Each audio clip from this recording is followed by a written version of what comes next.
আসসালামু আলাইকুম ভিউয়ার্স, আজকে তৈরি করে দেখাবো মিনি নকশি পিঠা। তো এই নকশি পিঠাটি খুব সহজে তৈরি করে নেওয়া যায়, যে কেউ খুব সহজে এটি তৈরি করে নিতে পারবেন। তো চলুন দেখে নিই কীভাবে খুব সহজেই মিনি নকশি পিঠাটি তৈরি করে নেওয়া যায়। তো এই জন্য এখানে আমি কিছুটা পরিমাণ পানি খুব ভালোভাবে ফুটিয়ে নিয়েছি। এখন একটি পাত্রে হাফ কাপ পরিমাণ শুকনো চালের গুঁড়া সাথে সামান্য একটু লবণ দিয়েছি অফ ক্যামেরায়, দিয়ে এর ভিতরে ফুটন্ত পানিটা অল্প অল্প করে দিয়ে দিচ্ছি আর এরকম করে মিশিয়ে নিচ্ছি যাতে আটাটা ভালোভাবে সেদ্ধ হয়ে যায়। তো এই পর্যায়ে হাত দিয়ে ভালোভাবে আটাটা মেখে নেব। তো আটাটা মেখে নেওয়া হয়ে গেছে। একটা ভেজা কাপড় দিয়ে ঢেকে রাখছি যাতে আটাটা উপর থেকে শুকনো না হয়ে যায়। এখন এই আটাটাকে লম্বা একটা রোলের মতো করে ছোটো ছোটো টুকরা করে কেটে নিচ্ছি যাতে সবগুলো পিঠা একই সাইজের হয়। এখন সবগুলো টুকরা থেকে একটা টুকরা নিয়ে দুই পাশটা একটু সয়াবিন তেল মাখিয়ে হালকাতে একটু বেলে নিচ্ছি। খুব বেশি পাতলা করা যাবে না, একটু মোটা করেই বেলতে হবে।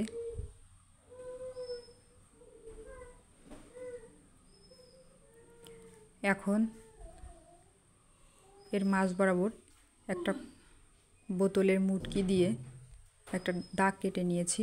এখন একটা খেজুরের কাঁটা দিয়ে উপর থেকে একটু এরকম করে তুলে দিচ্ছি। চারপাশটা ঘুরিয়ে ঘুরিয়ে এরকম করে নকশা তৈরি করে নিতে হবে।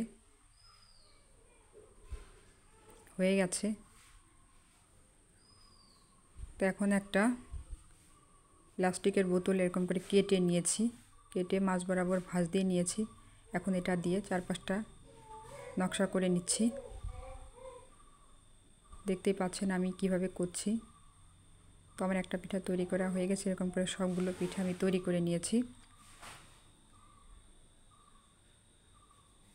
তো এখন চলে যাচ্ছি চিনি শিরাটা তৈরি করে নিতে। তো 1/4 কাপ পরিমাণ চিনি সাথে 1/4 কাপ পরিমাণ পানি দিয়ে মিডিয়াম আঁচে জাল করছি। এই চিনিটা যখন গলে একটা আঠালো ভাব হবে তখন এটা চুলা থেকে নামিয়ে একটা সাইডে রেখে দেব। তো চিনি শিরাটা হয়ে গেছে, এখন এটা একটা সাইডে রেখে দিচ্ছি। তো পিঠাগুলো ভেজে নেওয়ার জন্য চুলায় বেশ কিছুটা সয়াবিন তেল গরম করে নিয়েছি। খুব বেশি গরম তেলে পিঠাটা দেওয়া যাবে না, মিডিয়াম গরম তেল অবস্থায় পিঠাটা দিতে হবে। তো একটা সাইড হয়ে গেছে, অপর সাইডটা উল্টে দিচ্ছি।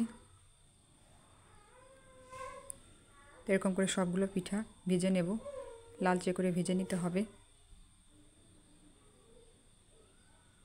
আর পিঠাগুলো অবশ্যই মিডিয়াম আঁচে ভাজতে হবে। তা পিঠা ভেজে নেওয়া হয়ে গেছে। এরকম করে সবগুলো পিঠা ভেজে নেব।